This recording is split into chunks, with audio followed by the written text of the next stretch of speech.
kind of conversation based, and we want to make sure that we get to hear everything our guest speaker is saying. That aside, we are also asking that if you have any questions, you're going to use that nifty chat feature located in your control panel. We do have the amazing Miss Michelle running the back end for us. So she's going to go ahead and keep track of your questions. And at the end, we are going to ask them to Dr. Ang. So joining me today is Dr. Curtis Ang, who is a board certified DVM, and he specializes in exotic and wildlife animals. How are you doing today, Dr. Ang? I'm great, Miss Izzy. How are you? Super excited. Anytime we get to do stuff like this, I'm jazzed. I love doing stuff like this. Great, great. I love it. So, if you wouldn't mind, what exactly does your title mean, and what do you do in your day-to-day job? Great question. So I am a DVM, and so that means I'm a doctor of veterinary medicine.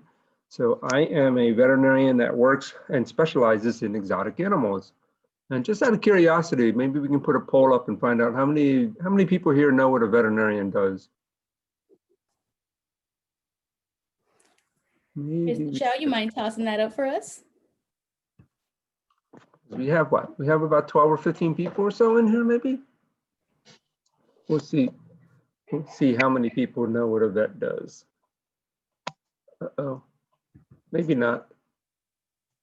Let's see. Oh. Alrighty, guys. So that poll is up. Let's see your answers. Let's see who knows what a vet does. So I've been doing this for, 30 years or so. I'm showing my age, but I love this field.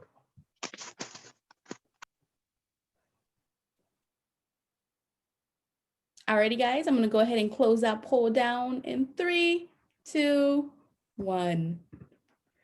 So from the looks of it, we have 100% across the board know what a standard veterinarian does. Awesome, awesome. So yeah, so I think most of you probably know what a veterinarian does in terms of working with small animals like dogs and cats. But I did that for a little bit, but I got bored and I decided to do some zoo animal work and exotic animals. So I've actually been a zoo veterinarian for 25 plus years and working at Phoenix Zoo, most recently at the Los Angeles Zoo. So it's been really exciting just working on everything from very, very small frogs up to these humongo elephants behind me. That is actually really, really cool. How did you get started in zoo work? Did you just one day apply to it? How did that work out? Well, it's hard to get into the zoo field. It's probably one of the most competitive areas for veterinarians, but it is a specialty within our field. So if you really want to do zoo veterinary medicine, then the first step is that you have to become a veterinarian. And that takes a little extra schooling. So I think most of our audience is in high school. Am I correct on that, if I remember correctly? So we did generate this for 12 to 15, but we Great. also get a whole bunch of people in different age ranges.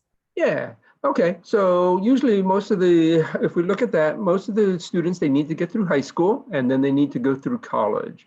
Once they get through college, then they have an extra 4 years after college to get their degree in veterinary medicine. And then after that, there's a lot more training that occurs after that to actually become a zoo veterinarian. So it's a pretty long road, but it's well worth it. There's nothing funner than working with elephants and giraffes and bears and things like that. How old were you when you got started in animal welfare, or what was your first kind of experience with it? Oh, that's a great question. Believe it or not, I was pretty old because my parents did not like animals too much. So Oh they didn't let me have a cat or a dog or a hamster, not even a gerbil. So I only was allowed to have fish. So I had about 10 fish tanks in my house because I loved fish so much. But well, fortunately, a lot of my friends had mammals and little cats and dogs that I could play with, and that's how I learned to realize that I love animals.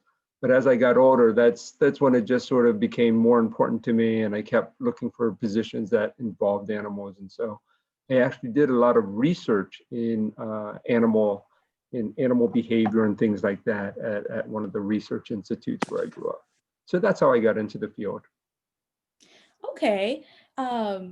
So kind of with that, did you decide that you wanted to be a veterinarian, or was there ever another career in the animal world that you wanted to pursue?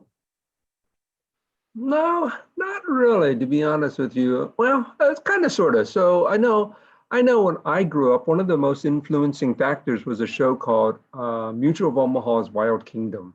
And I know it's not on the air anymore, but I think most of you guys watch, like, you've watched Steve Irwin or Jeff Corwin, and they just go around the world and they explore different animals. And that's really what got me excited. So I actually wanted to be Marlin Perkins when I was growing up.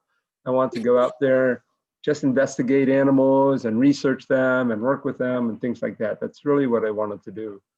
But then I found out that those jobs are few and far between. They're really hard to get. And you really have to have the right personality for that type thing, which I didn't have. So that's when I realized, well, I better come up with a plan B and decide something else in terms of working with animals. So that's how I became a veterinarian. Okay. Well, I am going to put out there, I think you have an awesome personality. So it's not too late. Thanks a lot. I appreciate that. You're welcome. Um, in that though, so once you got started and you started working as a veterinarian, did you happen to have any early influences aside from TV or any mentors that helped you along? Yeah, I think having mentors is so important as my audience is growing up. I think it's important to just sort of figure out who can help guide you in your life. Obviously, your parents are going to be critical on that. They're always providing you good advice in terms of what to do and how best to advance your career. But when you get out into, in high school, you might get some jobs on the side. You might work at a pizza place, or you might, work at the grocery store. And sometimes those people that you work for, they are actually pretty good mentors. They may not know much about veterinary medicine, but they might be good mentors on just how to be a good person and how to be responsible. Because that's the big thing that we are missing sometimes in some of our students, is just being a genuinely nice person and being responsible. And that's what we look for people to get into veterinary medicine, in addition to the smarts. So I think that was a big thing for me. Was I was very fortunate when I used to work my summers at a place called the National Institutes of Health, which is a very big research facility in Washington, D.C. And during that time, I met a guy named Dr. Herb Amix, who was a veterinarian, and he worked at the laboratory that I was working at. And he was the one that helped guide and give me some advice on, what I wanted to do as I was growing up. Did I want to go for a PhD and become a doctor in some sort of animal behavior, or was a DVM, or Doctor of Veterinary Medicine, a better avenue for me to pursue given my interests? So that, I think that was a real critical thing, was to have someone like that helping me make my decisions. Okay. And that's actually really important to be able to like let our viewers know mentors are don't necessarily have to be somebody in your field. It can just be somebody that's had a profound influence on you and even has just been there to help you sort things out. So like Dr. Eng said, a mentor could be an older friend, it could be a family member, it can just be somebody that you have a really great experience with. So by all means, keep a lookout for those people that can not only push you forward when it comes to wanting a career in animal welfare, but make you a better person all the way around. Um, Absolutely, absolutely. Yeah, I had a neighbor. I had a neighbor that was just great. Mr. Holbert. I used to go down and visit him all the time, and he was really into gardening. And even though I didn't go into gardening as a profession, he was my mentor in terms of just gardening. So I think that's really critical. Is, maybe it's not your primary profession, but just your general interest, to have people to help guide that and help. yeah, and even then, an interest can always help you later down the line in a career. Like I know from my experience with gardening, it teaches me a lot of patience. And be able to careful and like cultivate things and just wait for results. So Yeah, everything is interconnected, guys. yeah, absolutely. While you were deciding what you wanted to become, or even when you decided to go into exotics, what resources were you on the lookout for and which ones did you utilize? You know what? Before I answer that question, I want to ask a different question. I want to ask my audience, how many of them want to be veterinarians? All right, guys, so I'm going to be throwing that poll up.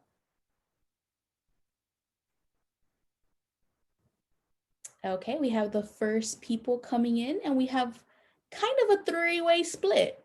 Oh, really? Yeah. So we're going to give everybody just a little bit longer, maybe another 5 seconds. Five, four, three, two. Get your last click in there. And we're ending the poll. Alrighty, so it looks like about 60% said yes, 30% said no, and we're sitting at about 24% saying they're not sure what they want to do. That's cool. I mean, I'll be very honest with you, is I really didn't decide to become a vet until I was a junior in college. Although I knew I wanted to work with animals, I didn't know how I wanted to work with them.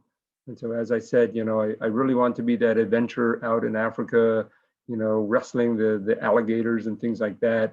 And, it was my time with Dr. Amix that he sort of convinced me that that's not a real practical thing in terms of what the average person gets to do. So, and then that's when he explained to me what a veterinarian's about, and I didn't really understand what the veterinary career was about, and he explained that to me. So, for the ones that don't want to be a veterinarian, that's great. There are tons of animal jobs out there where you don't have to go into veterinary medicine. You could become a zookeeper. You could become, someone who takes care of the dogs at the shelter. All of those are just very noble professions that pay back in spades to the animals. So the animals need someone to advocate and help them. So those are wonderful positions. But if you're interested in medicine, if you're interested in making the animal better from a medical standpoint, then veterinary medicine is definitely the road to go for you. But it is a long road. It can be challenging. You need to study a lot. You need to be dedicated. So I'm not saying that it's the easiest profession either. Sorry, so what was the question that you asked? I forgot the question. No, it's fine. And kind of on the route of becoming a vet, also did want to toss out there that it can be very competitive as well.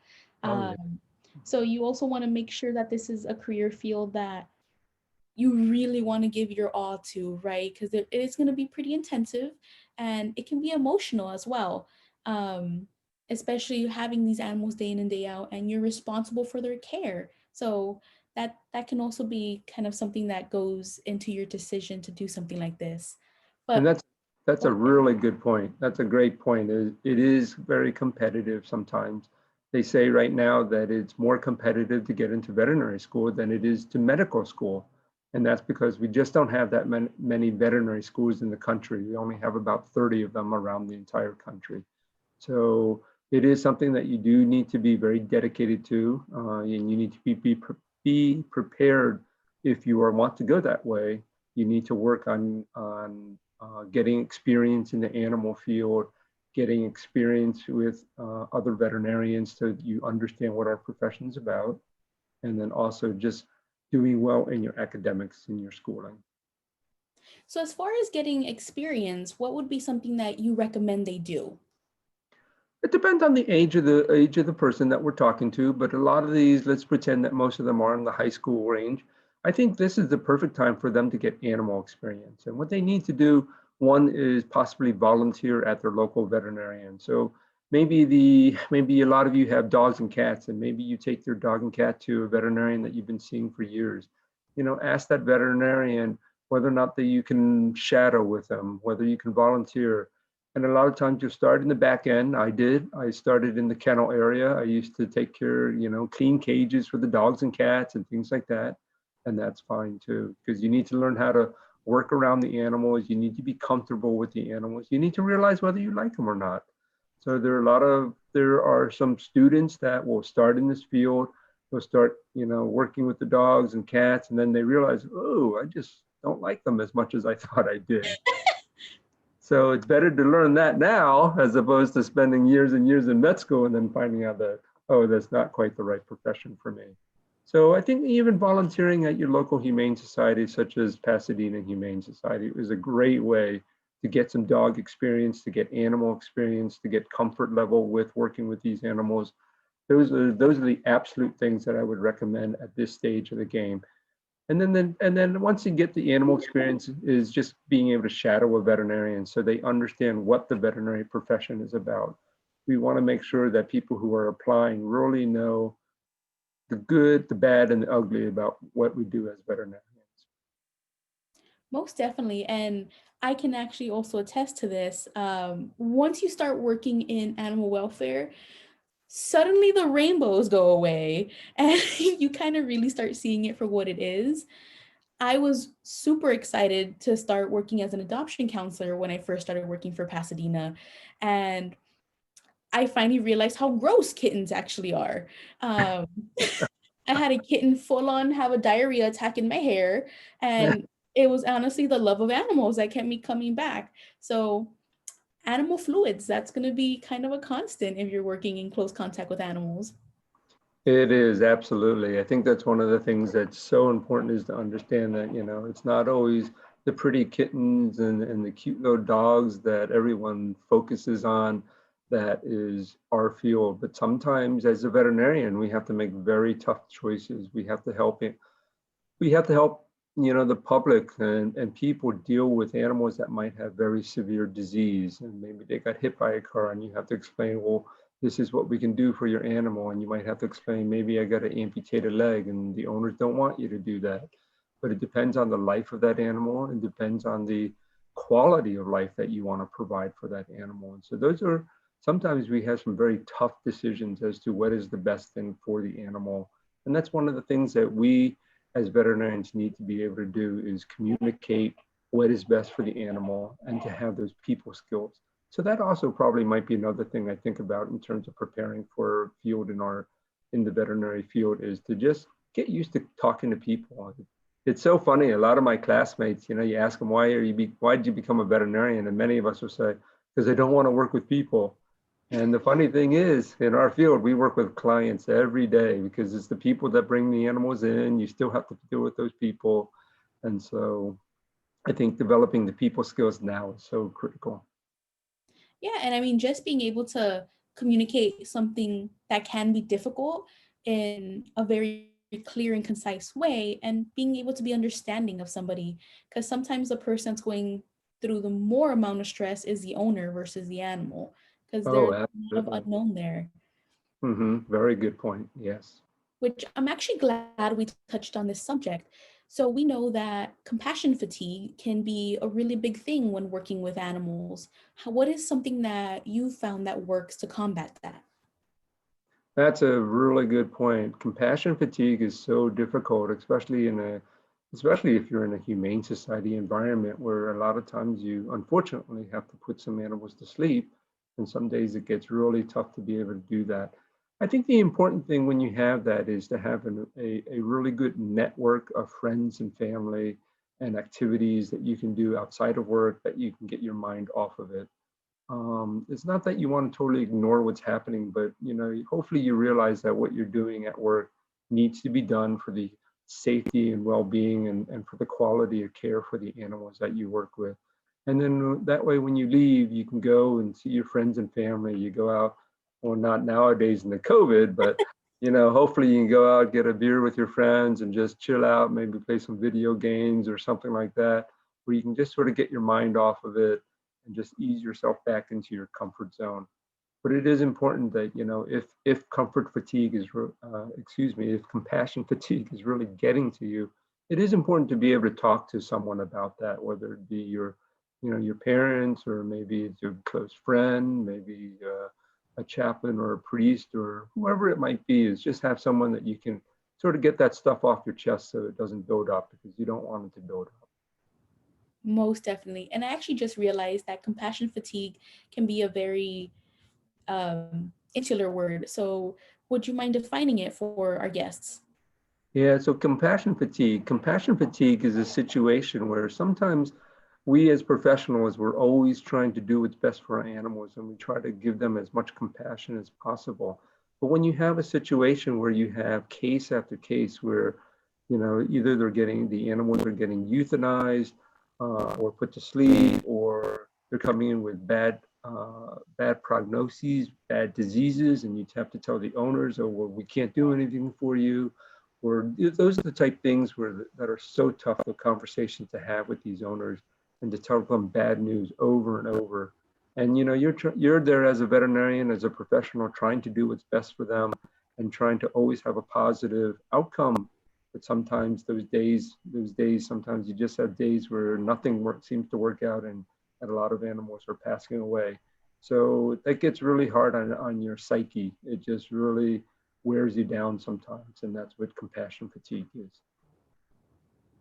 Yeah, and that is a great definition of it. So it very much is you give your all into what we're doing, right? We're trying to make a better world when it comes to the animals in our lives, our training. So self-care is super important when it comes to something like this. Taking a moment to make sure you're in a good place, because that way you're around for a lot longer to give more care. So making sure our mental health is a-okay is important, guys. Absolutely. So kind of veering off into a different track. Um, Sure. what so we know that resources are there for a lot of people who are looking to get into this field. What are some book recommendations that you might be able to make when it comes to learning about being a vet? Oh, that's great. So again, I don't know if it's still out there, but I grew up on a book series called the James Herriot series. And so All Creatures Great and Small. And he wrote four of these books, and it's just to talk about what being a veterinarian was like back in the early 60s, 70s in Europe. But they're just very humorous stories that just sort of brought the good naturedness of what being a veterinarian is about. I think there's another book called, I wrote it down, it's called Hummingbirds to Elephants and Other Tales by a guy named Murray Fowler. Murray Fowler is one of my best friends, and unfortunately he passed away, but he has just had a wonderful zoo life, just incredible zoo life. He's the guru of zoo medicine, essentially, and he talks about some of his tales. And so I think it will give a lot of these students just a feel for what being a zoo veterinarian can be about. And then lastly, there is one other one called The Rhino with Glue-On Shoes by Lucy Spellman. And again, this is a wonderful book, just recapturing some of the tales of what it's like being a zoo veterinarian, some of the trials and tribulations. And so, if any of the audience is interested in actually being a zoo vet, I think these are wonderful, wonderful stories just to let you know what it's like. That's great.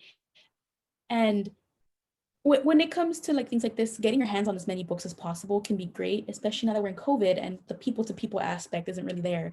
For those of our friends, once hopefully sanctions get a little looser and we're in a better spot, you mentioned zoo a lot. Do you know of any resources where people can get involved with their zoos to gain more experience? Oh, yes, definitely. So the Los Angeles Zoo is a wonderful zoo. I think if anyone here is interested in it, volunteering at the LA Zoo as maybe a keeper helper or something like that is fine. You'd be chopping some diets, getting to know the animals better. All of this will help and look very resume as you apply to veterinary school. Depending on where you're located, I know not everyone's in the downtown LA area. There's the Orange County Zoo that is also wonderful. They take volunteers.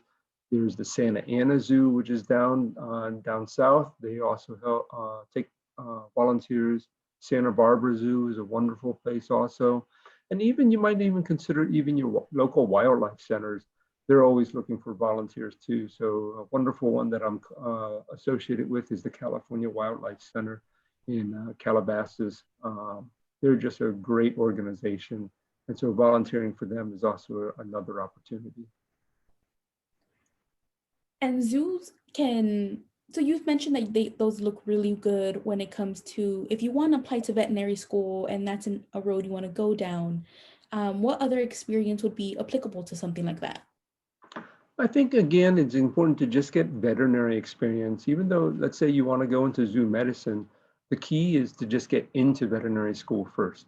It's not that you have to have zoo experience, but rather just animal experience and veterinary experience. So you volunteering at the Humane Society, working with the dogs and cats, that all counts as great animal experience. Understanding the behavior of dogs and cats is so critical. And then in addition to the animal experiences, just get that volunteer experience at a veterinary hospital. Understand what veterinarians do, understand that there are different veterinarians. So maybe, like I said, I'm a zoo veterinarian. Maybe you want to be a small animal vet, or maybe you want to be a lab vet or a regulatory vet or something. In fact, that might be an interesting thing. We had 60 some odd people and maybe 20 others that are interested. Let's do a poll on what kind of veterinarian do you think you want to be? Alrighty, let's go ahead and launch that poll. I think we have that real quick. Yeah, there we So go. these are just some of the common veterinarian types out there. They're not every veterinarian. There's so many different types of veterinarians out there. And so one of the things I haven't really mentioned, even though I am a zoo vet, right now I'm actually a professor at Western U at the College of Veterinary Medicine. So I'm now in academia. So that's just another avenue that you could pursue also. All right, so we're sitting about half of the people responding. I'm gonna give everybody another 5, 4, 3, 2, 1. Alrighty, guys, I'm gonna go ahead and shut down this poll. Can you show us the results and see what people said? Yeah, here we go. Look at that. Wonderful. Alrighty. So it looks like about half of you are interested in going into small animal medicine, which would you say that's kind of a general practice? Yes, that's the general practice. And what you guys have answered is actually very remarkable. So currently, of our veterinary class, approximately 90% of our class goes into small animal medicine, working with dogs and cats. A very small percentage, maybe 5 to 10% go into large animal medicine. And here we have 25% of the people who are interested. We have 13% in lab vet, which is great. The 38% zoo vets, way to go, guys. That's like awesome. Wildlife vet, I love the fact that we have so many wildlife people here. And so the wildlife and the exotic stuff are things that most people don't think about. And actually, probably only 5% of our class actually goes into those fields. So I'm very excited about our audience. That's really cool.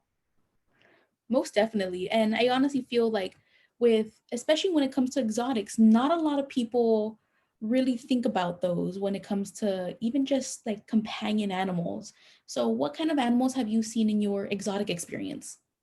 Okay. Well, I've seen pretty much everything. You name it. I've seen bats. I've seen venomous snakes. I've seen turtles and tigers, lions. You name it. I've seen everything as a zoo veterinarian. But even right now, I currently work in a private animal practice that sees exotics only, and we just see very interesting things. So, I'm very lucky that I've been able to help you guys out a little. We've had some fish come in over at the Humane Society. I got this help with a San Joaquin kit fox the other last month or so that is in Central California. They're very rare species of fox. I definitely have worked with a variety of birds and all sorts of reptiles at our practice. So pretty much you name it, I just love the diversity of animals. We even got to see an axolotl. Do you know what those are? Yes. Oh, I'm surprised you actually got to work with one. They're so rare. Well, they did have a popularity surge, but Yeah, they're very, very unusual amphibian that you rarely get to see. And we actually had one that came in that was sick. So that was very cool.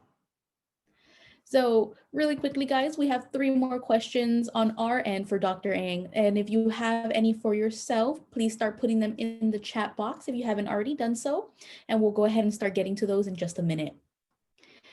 Alrighty, Dr. Ang. So for one of your last questions, what would be one piece of advice that you would give just anybody who wants to go ahead and get started in animal welfare? I think it's important. I think it's the big thing that I would say is follow your dream, follow your passion. You need to find a profession that you really want to do. Don't do a job just because it's money. Don't do a job just because it's fame. Do something that you really want to do. If you're lucky enough to find that job and get to do something that you truly enjoy every day, then work isn't work. Work is fun. Work is so easy to be able to do that. So that would be the big thing that I would just encourage everyone to do is just follow your passion, follow your dream. That is so sweet. And that really hits home when it comes to something like this, because it can be a demanding career field, but as long as you're happy with what you're doing, that definitely takes the edge off. And hopefully your dream and passion is with animals, but it doesn't have to be. I know the fact that you're here listening to me, you're probably interested in animals, but nevertheless, even if it isn't, if you want to be an artist or you want to be a mechanic, follow your dream. Yes, definitely, guys. Be happy with what you do. And my last question for you is, were there ever moments when you were transitioning into this career where you second guessed if this was actually something that was meant for you? And if so, what would you say to people getting started who might feel the same way? I think as you go through school, you'll always have doubts. As you go through school, as you go through your profession, you'll always have doubts. You'll always have situations in which you say, what did I sign myself up for? And you just need to realize that everyone has good and bad days. We all have that. And so on those bad days, just realize that, you know, you're going to get through it. My histology professor told me, and these are probably the most wise words I've ever heard, but he said, this too shall pass. And it is so true. The worst days that you have, they'll get better. The next day will be better, and the next day better than that. And so even in my darkest days when I, did really badly on a test and I said, oh my God, I can't believe I'm trying to get it and get through vet school. Even when that happened, I just realized that, yeah, that's going to pass. I'm going to find that, maybe another subject I'm going to do much better in. All of it will balance out and you're going to do just fine. So be patient, guys. Use that network of friends that you have, and you'll see that you're going to succeed. So, on to our audience questions. I do have someone asking, are marine animals classified as wildlife, or are they their own separate field? Great question. That's wonderful. Marine mammals are both. So there are a lot of marine wildlife rehabbers. So if you guys, that's a great, actually, I didn't think about them, but just volunteering down at the Marine Mammal Center down in San Pedro is a great opportunity to get some animal experience and to do really good for some wildlife marine mammals. But marine mammals are also in the zoo environment. So they're also considered zoo animals. So we have whales, dolphins, sea lions, seals, all sorts of marine mammals that are in captivity that we take care of as zoo veterinarians, but they are also wildlife. Now, to become specialized with exotic animals, is there any additional training beyond becoming a vet? Oh yeah, there is. There's a lot of additional training. So once you go through college, as I said, veterinary school is 4 years. After you graduate, you can become a private practitioner or work on dogs and cats and things like that. If you really want to be a zoo vet or work with the exotics, you're probably looking at an additional 3 to 5 years of training. Okay, so altogether, how long would that be? Vet school and exotic training. Well, you're looking at some place around between 7 to 9 years, depending on what path you take. So be ready for a lot of schooling, guys, if this is what you want to do. It's a lot of schooling, and I should mention also, just so you know, is veterinarians are not the best paid profession out there. So compared to human doctors, your general practitioners, your ophthalmologists, your dermatologists, things like that, we only make a fraction of what they make. So it's not the best paying field, but it is the most rewarding. We really do this for the love of animals. We do. um, would you recommend studying abroad for veterinary school, or do you think the education you received here um, was broad enough? That's a great question. I think traveling abroad is a great opportunity whenever you can do that.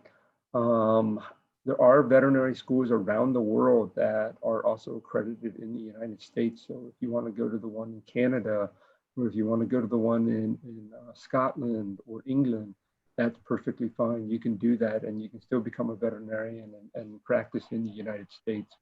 I think, whether you get your undergraduate education here in the States or abroad, I don't think it matters one way or the other, as long as it is heavy in the science area.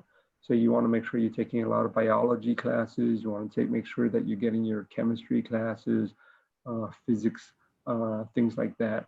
so that you can get into veterinary school. Great. And so this field is definitely going to require a lot of the sciences, but you are also going to have to be very focused on being able to interact with people. So it's going to be a balancing act. Absolutely. Yeah, With that's probably one of the most challenging things about our profession in the veterinary field is that we do not train our students well enough to interact with our clients. And so that's one of our biggest focuses, especially at the school that I teach at, Western University of Health Sciences. We have just many classes on client communication, how to understand where the client's coming from, how to show them empathy, how to, deal with, providing them bad news. All of those type things are so critical in terms of being a good veterinarian. Most definitely. And I feel like any career where you're going to have to interact with just people in general, you're going to have to learn how to be able to say things and come across professionally and not on the hostile side, especially if things are getting a little on the heated side. Yeah, definitely. Um, oh, okay. So we're having somebody ask that in your experience, is travel required for being a zoo vet? No, travel is not required by being a zoo vet, but that's actually a very interesting question because if you want to become a zoo veterinarian, while it's not required to become a zoo vet, it it probably you should probably expect to travel because many zoo veterinarians work at a lot of different zoos. So I'm originally from Washington, D.C., and I've been moving west my entire life. So I started out at a small zoo in Indiana, and that led to a zoo job in Phoenix, and that led to a zoo job in LA, Los Angeles. So I've been moving most of my life to the different zoos that I've worked at. And we see that a lot in the zoo profession where the zoo vets will move from one zoo to another. So oftentimes they just need to be prepared to do that. Okay. And for you, do the pros outweigh the cons in the vet field? That's an excellent question. So whoever wrote that's just a wonderful question. There are a lot of pros, there are a lot of cons with our field. I don't want to make it sound all rosy. There's a lot of, just to not to be negative, but just so you understand our field, there is a lot of burnout in our field associated with the compassion fatigue that you talked about. There's a lot of frustration of veterinarians where the students going in, it's very expensive to get that education. And so there's a very heavy, what we call student debt ratio. So the amount of debt they owe compared to how much they're earning is very high. And that weighs heavy on them. So the average student coming out of veterinary school, they owe almost $250,000. That's $250,000. That's a lot of money. And so they need to make that up. They need to earn money so they can pay all that debt back. And that's very stressful on a lot of our students. So I think that is a great question. Do the pros outweigh the cons? And for me personally, absolutely. There's never been a moment in my life where I would say, I wish I didn't become a veterinarian. There's so many things you can do with a veterinarian. I've been very fortunate because, as I said, I've been in private practice. I've worked with, dogs and cats. I've been a zoo veterinarian. I've worked in a lab as a lab animal veterinarian.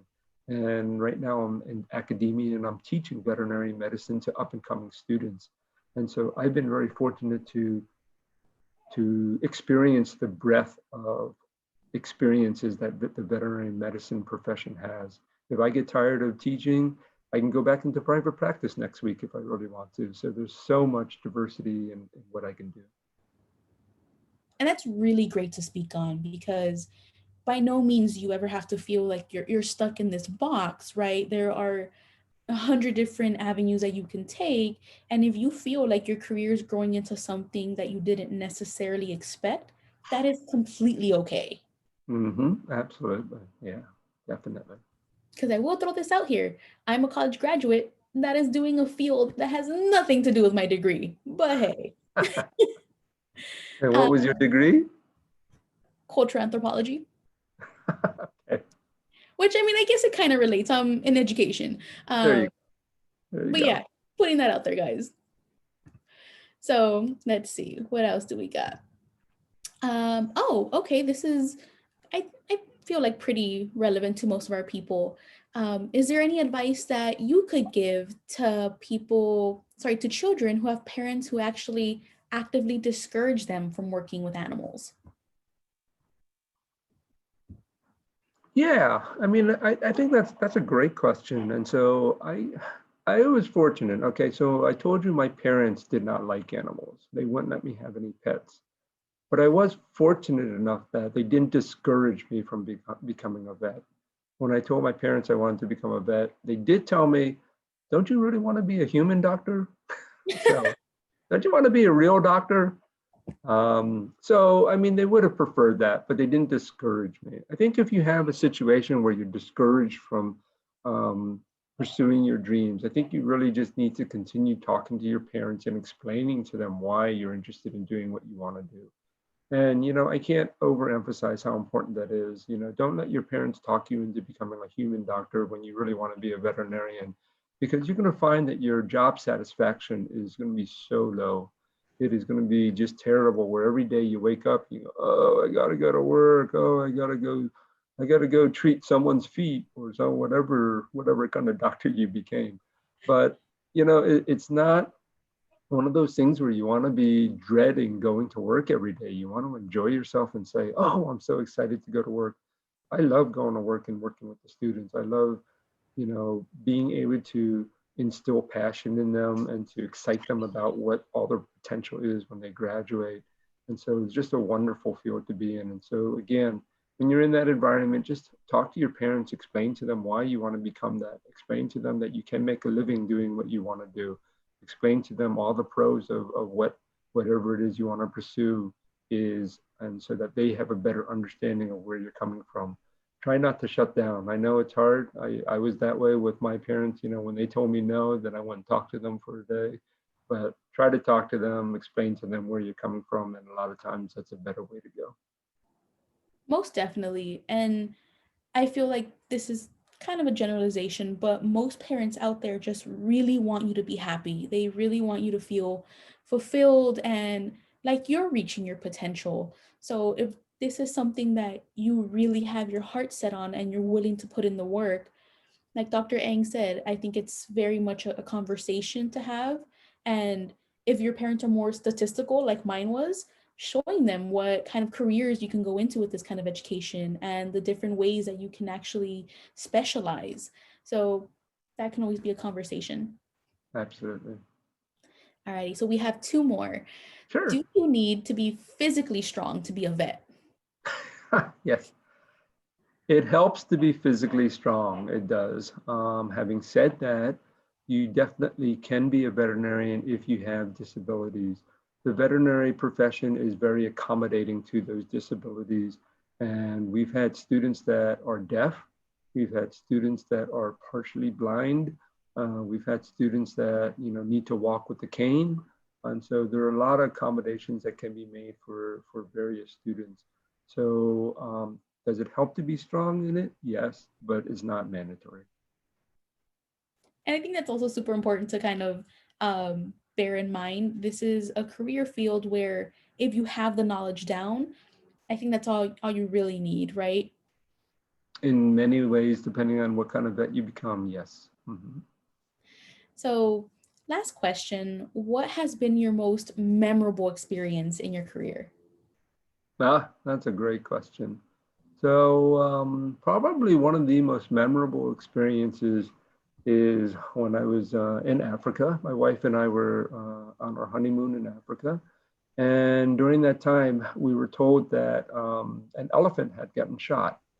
And over in Africa, unfortunately, the elephants are considered pests because they go into the farmers' fields and steal all the crops.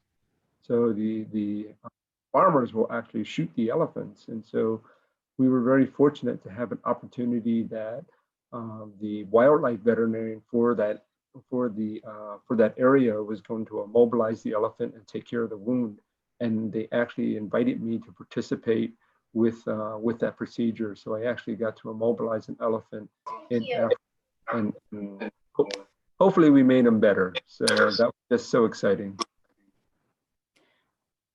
That is actually not what I thought was gonna go down this route. That's really cool, actually. I honestly thought you were gonna say something about like the first time I pet a lion or a tiger. Okay, you saved an elephant. That's cool. I've pet a lot of lions and tigers, which is cool, but saving an elephant's life is pretty darn good. Yeah, that's definitely a memory that'll stick there. So Absolutely. I really want to say thank you so much for joining us. This has been a really great talk, and for all of my guests that are out there, you have provided some really thought-provoking and inspired questions for Dr. Ang. So thank you guys for your participation. Thank Um, you. I want, if possible, if everyone can turn on their cameras and their mics, and we all give a thank you to Dr. Ang. So I'm gonna give everyone a second to go ahead and do so. Oh, Let's there put they it are. on. Thank you. Hey guys. Thank you. Thank Thank you you. for Thank joining you so us. much. Thank you. Thank you. Thank you guys for joining us. I'm gonna go ahead and be launching a poll that you guys are welcome to do on your way out. So first one is gonna be, how did you hear about this webinar? This is gonna help us just so we better know how to advertise things like this. So if you heard from a previous attendee, social media or newsletter, anything like that, let's go ahead and take a quick look before we go. Okay, we're almost there. Alrighty, I'm going to be shutting this down in 3, 2, 1. Perfect. Thank you guys so much. That's going to help us a lot in the long run. And I do have one more poll for you guys. What is your age range? We want to know how we can better make these depending on our guests. So let's see. You should have assigned an animal to each of these age ranges. Do you want to be a lion or a tiger or a Are elephant? you a Billy Goat? What's going on here? No, go ahead. Tell me what. Alrighty, let's see. So it looks like a lot of our friends are either from about 11 to 15 or they're over 18. So that is super cool, guys. We're kind of touching everybody with this one. Alrighty, guys. So I'm going ahead and closing that down. And once again, thank you so much for joining us. Thank you for taking time out of your afternoons to be here with Dr. Ang and myself. And Dr. Ang, this has been really great, really fun, and insightful. So really big thank you. Thanks very much for having me. I enjoyed being here and have a great weekend.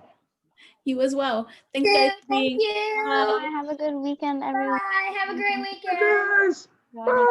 Bye. Bye, guys. Bye. Bye. Bye, everyone. Thank you for being here. So cute. I love them.